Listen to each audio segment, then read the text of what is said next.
Облыста мешіттер саны 2 есеге өсті. Қазір тағы 3 мешіттің құрылысы жүріп жатыр. Әсіресе Бейнеу, Маңғыстау, Мұнайлы аудандарында және Жаңаөзен қаласында мешіттер саны артып келеді. Бұл туралы бүгін облыс әкімінің орынбасары 3-ші аймақтық имамдар форумында айтты.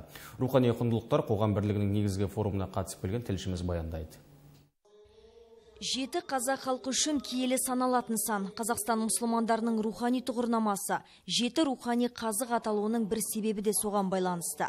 Әр адамның бойынан табылуы тиіс сипат іспетті бұл жеті қазық. Имандылық, отаншылдық, білімге ұмтылу, ауызбірлік, еңбекқорлық, мәдениетті болу және әділдік.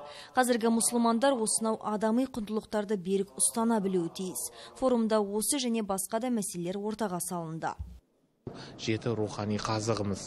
Бұл біздің республикалық тек қана имамдар қауымының емес, бүткіл мұсылмандар қауымына, бүткіл елге, өзге дін өкілдеріне де біздің үндеуіміз деп айтсақ болады. Ол жеті рухани қазығымыз ең бірінші имандылықтан басталып, әділдікпенен аяқталатын білімділігі бар, ауызбіршілігі бар, мәдениеттілігі бар, қандай бір кереметтей жеті рухани қазығымыз. Ол жеті рухани қазық тағы жеті бөлімнен тұрады әрқайсысы. Жеті рухани қазық деген дүние. Бұл Қазақстан Республикасында тұратын барлық мұсылмандардың мұсылмани, рухани дінге деген негізгі құжаты деп есептеймін.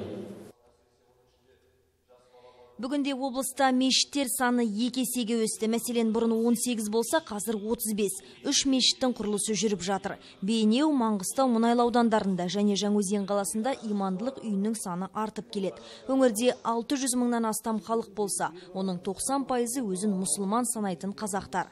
Мешітке тұрақты барушылардың саны 15 мыңнан асады. Оның басым көпшілігі жастар. Бұл жастардың иман жолына түсуі жыл санап артып келе жатқанын көрсетеді. Деструктивті діни ағымдардың жетегінде кеткендерді дәстүрлі дінімізге немесе қазақстандық қоғам құндылықтарына бейімдеу, яғни оңалту жұмыстары да жүргізілуде.